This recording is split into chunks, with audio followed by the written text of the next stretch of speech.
Hello students, welcome back to the channel. I hope you people are doing great and preparing well for your board exams.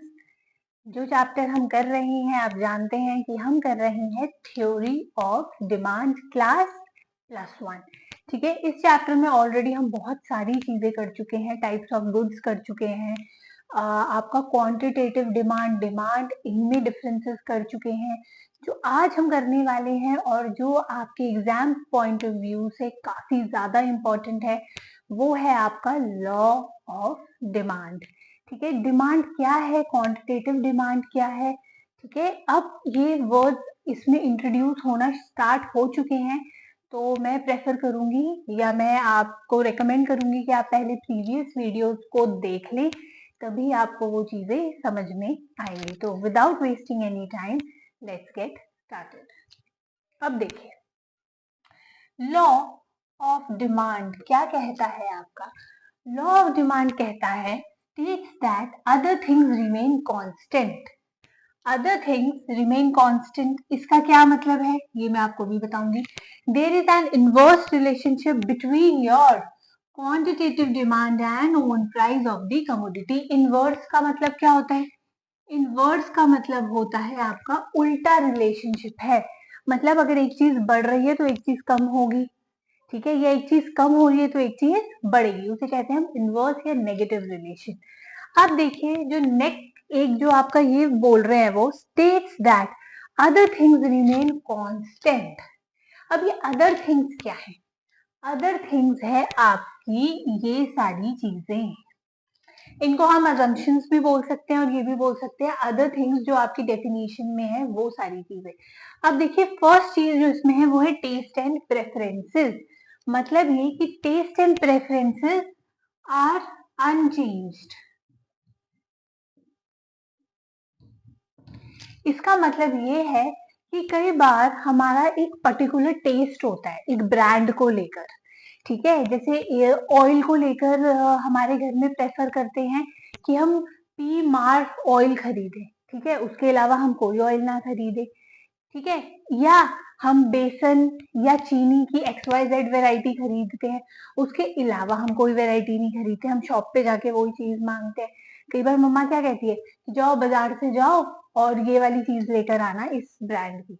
ठीक है, तो आप एक brand को prefer कर रहे हैं, वो आपका टेस्ट है, वो आपका प्रेफरेंस है, तो वो बदला नहीं है जब आप लॉ ऑफ डिमांड को स्टडी कर रहे हैं।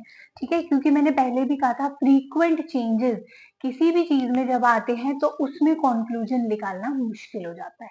फर्स्ट क्लियर हो गया आपका कि टेस्ट एंड प्रेफरेंस है। सेकंड है there is no change in the income of the buyer. ठीक है, मतलब ये कि जब आप स्टडी कर रहे हैं लॉ ऑफ डिमांड तो आपकी इनकम फ्लक्चुएट नहीं हो रही है। मतलब 20,000 कमा रहे हैं तो वो जो स्टडी हम कर रहे हैं वो आपकी 20,000 के ऊपर ही है, कोई चेंज नहीं हो रहा है, no change in your income. Third है price of related goods do not change. अब देखिए, जब हम कंपेयर करते हैं ना किसी के साथ, हम कंपेयर ही कर रहे होते हैं लॉ ऑफ डिमांड में। ठीक है, एक गुड को दूसरे गुड के साथ। ठीक है, तो अगर दोनों के प्राइस बदलेंगे तो हम कैसे कंपैरिजन करेंगे? मतलब एक को कांस्टेंट होना पड़ेगा और एक के प्राइसेस फ्लक्चुएट करेंगे, तभी हम कोई कंक्लूजन निकाल सकते हैं। फॉर एग्जाम्पल, अगर आप टी या कॉफी में लॉ ऑफ डिमांड बनाना चाहते हैं या इसको स्टडी करना चाहते हैं, तो या तो कॉफी का प्राइस कांस्टेंट हो या आपका टी का प्राइस कांस्टेंट हो, इसमें से किसी एक का प्राइस कांस्टेंट होगा तभी दूसरा बदलेगा, तो हम क्या कर सकते हैं, अपना क्वांटिटेटिव डिमांड शो कर सकते हैं। ठीक है, fourth, consumer do not expect significant change in the availability of the commodity in the near future. अब देखिए, expectations भी हम इसको बोल सकते हैं, कुछ बुक्स में या कुछ जगह पर इसको expectations के नाम से भी आपके फोर्थ पॉइंट को लिखा हुआ होगा। इसका मतलब ये होता है कि आपने देखा होगा, पेट्रोल का एग्जाम्पल मैंने आपको दिया था, चलो कोई और एग्जाम्पल लेते हैं। अगर हमें ऐसा लगता है कि यार आने वाले टाइम में ना अनियन के प्राइसेस बढ़ने वाले हैं, क्योंकि अनियन एक बहुत बेसिक चीज है, ठीक है, हमें डेली चाहिए होती है, कि जैसे कई बार आपके घर में आपकी मदर को या फादर को लगता है कि आने वाले टाइम में ना पक्का अनियन के प्राइसेस बढ़ जाएंगे, तो वो क्या करते हैं, वो क्या करते हैं, थोड़ी स्टॉक अप करके रख लेते हैं, है ना। या हमें ऐसा लगता है कि आलू के प्राइसेस बढ़ने वाले हैं, तो हम आलू अपने घर में रख लेते हैं, ठीक है, क्योंकि ये चीजें जल्दी से खराब भी नहीं होती हैं। तो क्या होता है, एक्सपेक्ट कर रहे हैं हम कि नियर फ्यूचर में इसके प्राइसेस में बदलाव होगा, या हम ये एक्सपेक्ट कर लेते हैं कि यार आने वाले फ्यूचर में ये सस्ती हो जाएगी, तो क्या करते हैं, लेस क्वांटिटी में खरीदते हैं, ठीक है, और आने अगर हमें लगता है कि यार आगे इसके प्राइसेस सस्ते होंगे तो आगे हम ज्यादा खरीद लेंगे, ठीक है। तो वो भी आपका कांस्टेंट रहेगा यहाँ पर, कि हमें एक्सपेक्ट कुछ नहीं करना है। जो आप डिमांड करते हैं, 4 किलो चीनी खरीदते हैं तो 4 किलो ही हम अपनी स्टडी में लेकर चलते हैं, ठीक है। तो ये है, आप इसको अजम्पशंस भी बोल सकते हैं। और डेफिनेशन में जो लिखा है ना, अदर थिंग्स रिमेन कांस्टेंट, वो अदर थिंग्स आपकी यही 3-4 चीजें हैं, ठीक है। अब देखो, इसको टेबल के फॉर्म में समझते हैं, या आपकी ये वाली लाइन समझने की कोशिश करते हैं। There is an inverse relationship between your quantity demanded and your price, ठीक है। अब देखो, जब प्राइस था किसी का 10 रुपए, तो क्वांटिटी डिमांडेड थी 100, ठीक है। 10 रुपए पे आप 100 क्वांटिटीज खरीद रहे थे। अब नेक्स्ट में क्या हुआ, जैसे ही उसका प्राइस इंक्रीज हुआ, सॉरी जैसे ही उसका प्राइस डिक्रीज हुआ फ्रॉम 10 to 9, आपने उसकी क्वांटिटी ज्यादा खरीदी, ठीक है, क्योंकि इनकम तो उतनी है, प्रोडक्ट का प्राइस कम हो गया तो मैं ज्यादा खरीद सकती हूँ। सेम एज जैसे ही प्रोडक्ट का प्राइस और नीचे गिरा, तो मैं और क्वांटिटी उसकी खरीद पाऊंगी। इसे ही कहते हैं आपका इनवर्स रिलेशनशिप। जैसे ही किसी चीज का प्राइस कम कम कम होता जाता है, हम उसकी क्वांटिटी ज्यादा ज्यादा परचेज करने लगते हैं। फॉर एग्जाम्पल, जैसे आपने ऑरेंजेस खरीदने, ठीक है, ऑरेंजेस है आपके चलो मान के चलते हैं 100 रुपीज पर केजी, ठीक है। तो आपने 1 किलो खरीद लिए, ठीक है। फिर थोड़े दिन बाद जब आप गए, तो 100 से हो गए वो 80 रुपीज, तो आपने बोले चलो 80 हो गए, 1.5 केजीज दे दो, 1.5 केजीज है। अब जैसे ही ऑरेंजेस के प्राइस में 50 रुपीज, आपने बोला 2 या 3 केजीज दे दो, ठीक है, क्योंकि अब उतने ही पैसों में वो चीज क्या हो रही है, ज्यादा मिल रही है आपको, तो आप उसकी ज्यादा क्वांटिटी खरीद सकते हैं। तो इसी को कहते हैं हम इनवर्स रिलेशनशिप। अब देखो, डायग्रामेटिकली अगर आप इसको देखो,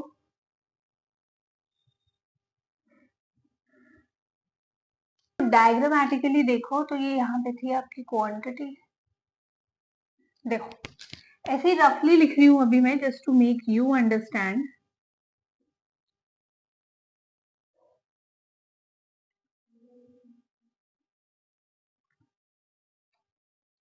अब देखो, जब उसके प्राइजेस थे आपके 10 रुपीज, तो 100 क्वांटिटीज खरीद रहे थे। जब 10 रुपीज थी तो 100 क्वांटिटीज खरीद रहे थे, ठीक है।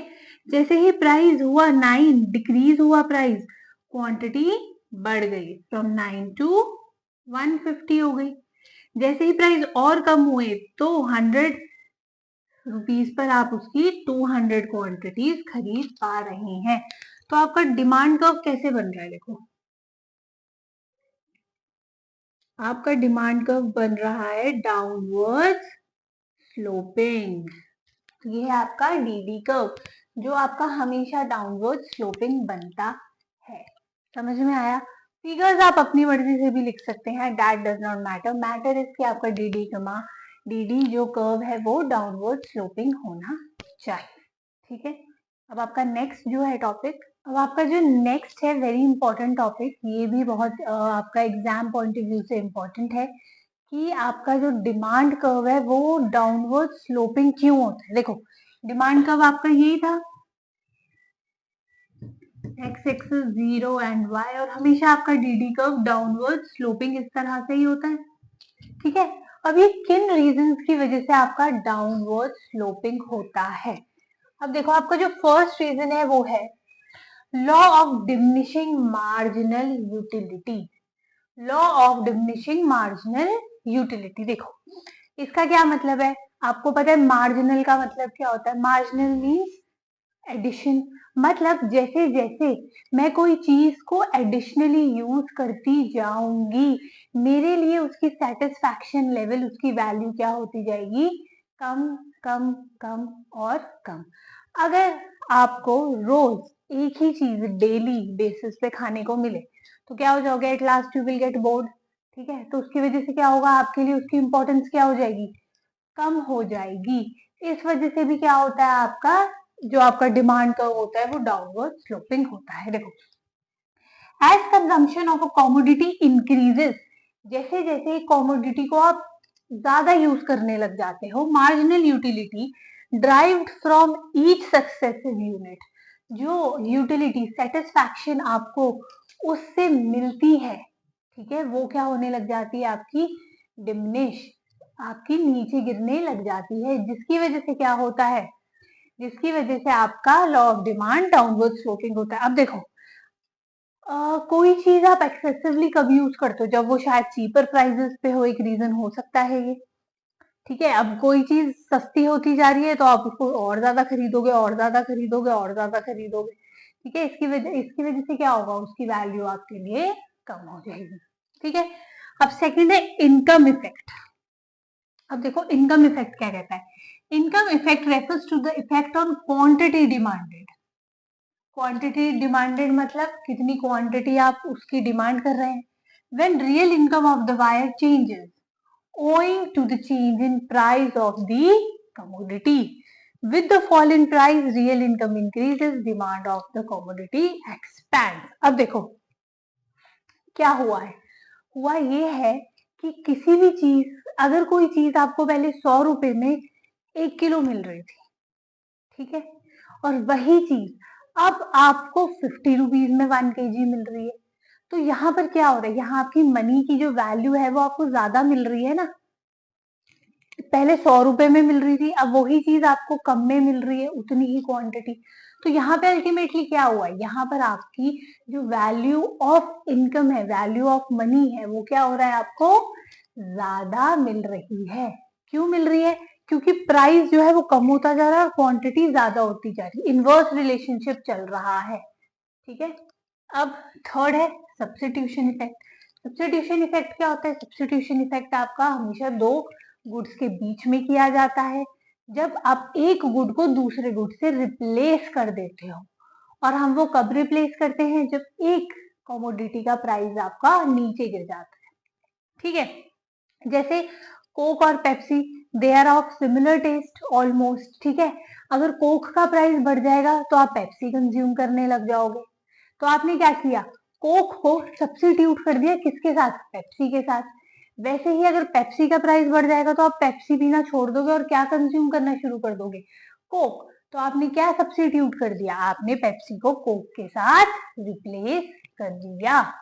ठीक है, देखो क्या कहता है, when own price of a commodity X falls, ठीक है, it becomes cheaper in relation to commodity Y. ठीक है, मान लो कमोडिटी एक्स आपका कोक थी और कमोडिटी वाई आपकी पेप्सी है, तो उसने ये बोला कि अगर कोक का प्राइस गिर जाता है तो आप कोक को रिप्लेस कर दोगे पेप्सी के साथ। इसी को हम क्या कहते हैं, इसका मतलब आपने कोक को सब्स्टिट्यूट कर दिया वाई जो था पेप्सी के साथ। ठीक है, समझ गए, it expansion of demand X to substitute effect.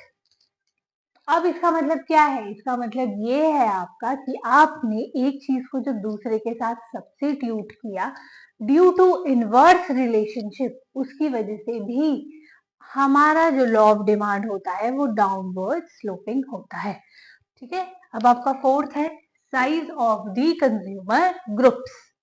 When price of a commodity falls more buyers buy it, अगर किसी कमोडिटी का प्राइस कम हो जाता है, ठीक है, से एज आपके पोटैटो का प्राइस कम हो गया तो ज्यादा से ज्यादा लोग उसको खरीदने की कोशिश करेंगे, ज्यादा से ज्यादा क्वांटिटी में। तो इसकी वजह से क्या हो रहा है, प्राइस जैसे ही आपका नीचे गिरता है क्वांटिटी डिमांडेड आपकी प्राइस होना शुरू हो जाती है, क्योंकि अब मार्केट में अगर 10 लोग क्या बोलते हैं आलू खरीद रहे थे, तो ड्यू टू प्राइस कम हो गया तो अब 20 लोग खरीदना शुरू कर देंगे, 30 लोग खरीदना शुरू कर देंगे। ठीक है, इस वजह से भी आपका डिमांड कर्व डाउनवर्ड स्लोपिंग होता है। दूसरा है डिफरेंट यूजेस। अब देखो डिफरेंट यूजेस क्या होता है। For example let's take milk. अब मिल्क आपका डिफरेंट डिफरेंट फॉर्म में यूज हो सकता है, ठीक है। एक तो उसकी प्योर है, उसकी फर्स्ट फॉर्म मिल्क इटसेल्फ ही है। Second, milk can be formed in the form of butter, चीज, बटर मिल्क बन सकता है उसका, ठीक है।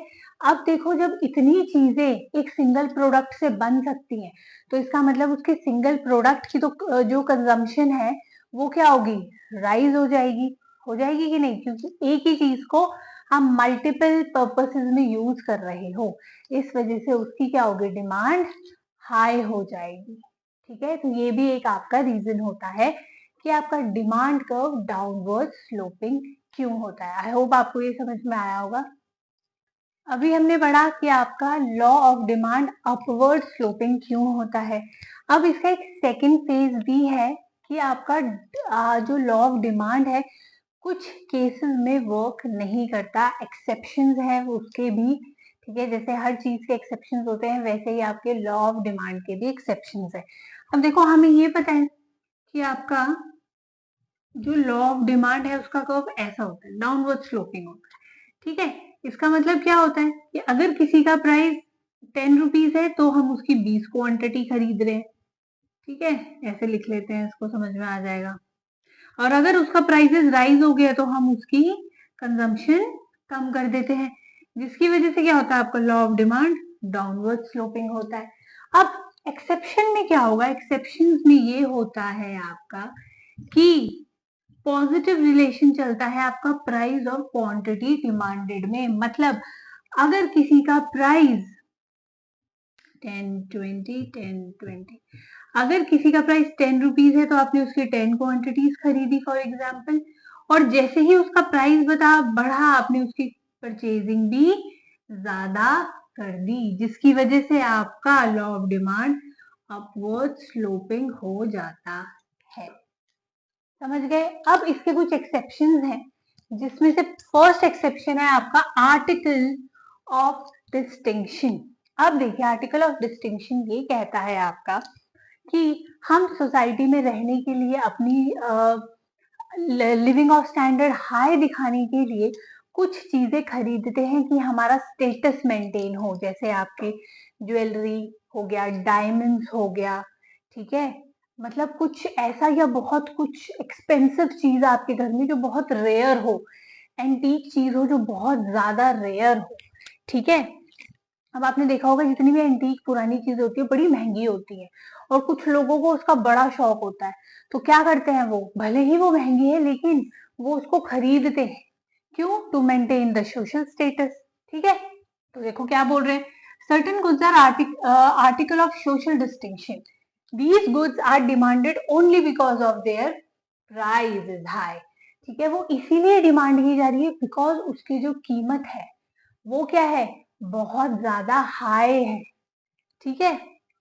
If their prices fall, they will be no longer considered as article of distinction and their demand will shrink.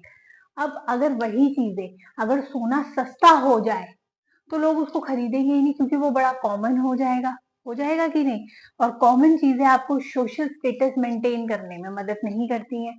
तो just to maintain a social status, article of distinction दिखाने के लिए सोसाइटी में कुछ लोग वो चीजें खरीदते हैं जो आपके प्राइस में ज्यादा हो, जितनी ज्यादा उनकी कीमत होगी वो क्या करेंगे, उसकी डिमांड भी उतनी ज्यादा करनी शुरू कर जाएंगे। यहाँ पर क्या होता है, आपका पॉजिटिव रिलेशन चल रहा है प्राइस और क्वांटिटी डिमांडेड में, इसलिए आपका लॉ ऑफ डिमांड यहाँ पर काम नहीं करता, ठीक है। नेक्स्ट है आपका गिवन गुड्स। अब देखिए गिवन गुड्स जो होते हैं आपके बहुत ज्यादा इंफीरियर गुड्स होते हैं, मतलब बहुत ज्यादा खराब गुड्स और हाईली इंफीरियर गुड्स, ठीक है। अब क्या होता है कि जैसे मान लो चावल रखे हैं आपके सामने, ठीक है। एक 10 रुपए किलो वाला चावल है, एक 30 रुपए किलो वाला चावल और एक 50 रुपए वाला चावल है, तो आप 10 वाले को देखोगे भी नहीं, क्यों, बिकॉज एक मेंटली हमारे दिमाग में क्या सोच होती है कि यार बहुत कम कीमत है, इसका मतलब अच्छा नहीं होगा, ठीक है। तो हमारे लिए वो क्या हो जाता है, हाईली इंफीरियर गुड, जिसे हम क्या कहते हैं, गिवन गुड। अब जैसे ही उनका प्राइस और कम होता है, अब मान लो वो 10 किलो का चावल और सस्ता हो गया, तो आप बिल्कुल ही उसकी तरफ नहीं देखोगे। ठीक है, अब क्या होगा, यहाँ पे और ज्यादा उसकी डिमांड फॉल हो जाएगी, जिसको हम क्या कहते हैं, गिफिन पैराडॉक्स। यहाँ पर क्या होता है, देखो आपका ये इनकम इफेक्ट भी नेगेटिव दिखाता है क्वांटिटी डिमांडेड के साथ। अब मान के चलो चावल था एक 10, 30, 40 का, ठीक है, आप पहले ये खरीद रहे थे, क्योंकि ये तो भाई हाईली इंफीरियर है आपके लिए, ये तो आप देखोगे ही नहीं। अब जैसे ही आपकी इनकम बढ़ी, आपने क्या किया, इसको खरीदना शुरू कर दिया ना इसको, अब ये मेरे लिए इंफीरियर वुड हो गया। तो यहाँ पर क्या हो रहा है, यहाँ पे हो रहा है आपका इनकम इफेक्ट भी आपका क्या दिखा रहा है, इनकम इफेक्ट भी आपका नेगेटिव रिलेशन दिखा रहा है, कि जैसे ही इनकम बढ़ेगी मैं आपका स्विच कर जाऊंगा दूसरे प्रोडक्ट की तरफ। लास्ट है आपका इरेशनल जजमेंट्स। इरेशनल जजमेंट्स होती है जब हम किसी चीज के प्रति कोई जजमेंट पास करते हैं या एक सोच बना लेते हैं। ठीक है, अब जैसे देखो चावलों वाले केस में, एक मिडिल क्लास मैन है और एक रिच हाई स्टैंडर्ड मैन है, वो क्या करेगा, महंगे से महंगी चीज खरीदने की कोशिश करेगा। क्यों, क्योंकि उनकी जजमेंट या उनकी सोच क्या है कि जितनी ज्यादा महंगी चीज होगी उतनी ज्यादा अच्छी होगी। ठीक है, एक बहुत कॉमन सा एग्जाम्पल क्या है इसका, organic and non organic items. ठीक है, तो चलो इसको पढ़ते हैं पहले। Law of demand phase when consumer जज the quality of commodity by its price. ठीक है, जब एक कंज्यूमर किसी प्राइस के कंपैरिजन में उस कमोडिटी को जज करने लग जाता है, उसे क्या कहते हैं आपका, उसको हम कहते हैं rational judgement. As there is a high price difference between organic and non organic products, that richer section of the society consider organic products as of very high quality। इसका मतलब ये है, अब देखो ऑर्गेनिक और इनऑर्गेनिक या non organic item है आपका। ठीक है, अब क्या, जो आपके richer section of the society होंगे वो क्या करेंगे, महंगी चीज प्रेफर करेंगे, बिकॉज उनकी नजरों में महंगी चीज ज्यादा अच्छी है, इनरिस्पेक्टेबल की वो कितनी महंगी है। तो क्या होगा, जैसे जैसे आपका ऑर्गेनिक चीजों का प्राइस बढ़ेगा, वो उसकी कंजम्पशन भी क्या कर देंगे, हाई कर देंगे। ठीक है, अब वैसे ही कोई मान लो आपके स्पाइसेस है, जितना ज्यादा महंगा स्पाइस होगा उतना ज्यादा वो उसको खरीदेंगे, ये सोचकर कि महंगा है तो अच्छा होगा। ठीक है, आई होप आपको एक्सेप्शन समझ में आया होगा। एक्सेप्शन मीन जहां आपका लॉ ऑफ डिमांड काम नहीं करेगा। ठीक है, तो आई होप आपको ये थोड़ा बहुत समझ में आया होगा। ठीक है, आप इसको ध्यान से पढ़ेंगे तो बहुत इजी है, बहुत इजीली हो जाएगा। कोई भी डाउट है तो आप कमेंट सेक्शन में मुझसे पूछ सकते हैं। ठीक है, अगर आपको अच्छी लगी वीडियो तो please do like, share and subscribe with your friends, and all the best for your board exam.